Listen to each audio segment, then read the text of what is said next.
So a very important point, very, very important point. And you raise another interesting tension there, is that what we've got to do is deliver this year's results while we prepare for and get ready and plant the seeds for the future. Mm-hmm. And one of the ways I think you're a corporate superstar, at least in my experience, is that you over-deliver year after year. Mm-hmm. So there's a thought is I've got to deliver this year's sales quota or lines of code or whatever whatever the metrics are.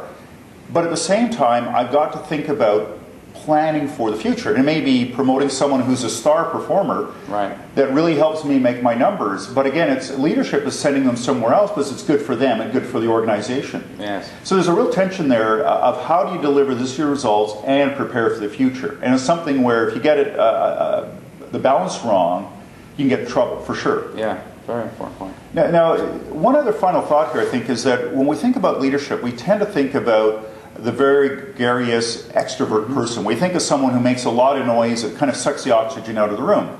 Now you look at Obama or Bill Clinton, and they do have a charisma, and it's admirable. Really what you need, I think, in a president or a prime minister, someone who has a sense of presence that you go, that's someone that we want to follow. I think you need it at the top in those kind of political roles. But I think that gives us a misconception about the nature of leadership.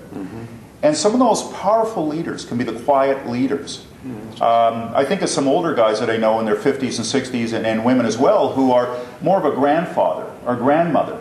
And it's no longer, kind of the aggressive young person out there to really accomplish and achieve. They're at the end of their career, but they're really turning to being side by side with someone else, a younger person, and helping them and training them, mentoring them. Very powerful leadership. So I think the idea of a quiet leader, it seems to resonate with Canadians, I think, particularly that, we love our cousins to the south, but sometimes we just find them a bit noisy compared to, and I'm sure they find us a bit too quiet, so I'm sure it goes both ways. But I think leadership, we kind of overlook the quiet leader who really can be the right person. It goes back to the old expression, horses for courses, where it talks about race horses, and some are good in dry weather, others are good on wet tracks. They're called mudders. They're good in muddy conditions. So I think it's something where we kind of get this idea of charisma and of leadership entangled. And sometimes charisma is helpful in some leadership posts, but for most of them, you don't need that. In fact, what you need is authenticity.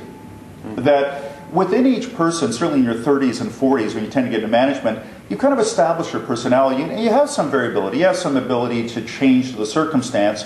We may be at a wedding and you've got to give a speech. And I think most of us can kind of come a bit out and do something when it's required of us. But by and large, what people are looking for today is authentic leadership. And that comes from what you are as a person and not straying too far from that. So I think that's a critical thing. But I think we need more quiet leaders. We don't need just the people that kind of suck the oxygen out of the room. That's a very good point, and I can use that, in fact, in my current role. I have a fellow who's my right-hand man, and he's just fantastic. He's been amazing. He's got this simple common sense to just see through all the perhaps crap that's going on around him and solve the problems that have to get solved, and see the other problems that perhaps we haven't seen before. But he's quiet. He's a very, very quiet and reserved fellow, and he only speaks when he has something that has to be said that's going to make a difference. And some of my colleagues, my other managers, say, "I don't know what you're doing, Phil. He's a quiet guy and everything like that. He'll never grow up to be this leader and everything." And I think that they're wrong. And this point that you just made, I think I can use with him to say, look, your own conceptions on a leader being loud, charismatic fellow, that's not necessarily true. That you just be yourself, and you've got it inside of you, and be who you are, and you'll make a fantastic leader. And that will help him perhaps go through the change that I'd like him to go through. Good. Very good. One other final thought I mean at this time is that you can talk about a manager and leader, and what you don't want is a leader who's not a manager, because that means they're just going to lead you in a direction which gets you in trouble. So you need someone who understands the business, what makes it tick. In some ways, it kind of argues for people who've spent some time in the industry and the organization, so they really understand what's happening at the coalface, what's happening with the customers, what's it all about around here, how do we deliver value to the marketplace. So you want a leader who's also a manager who understands the details.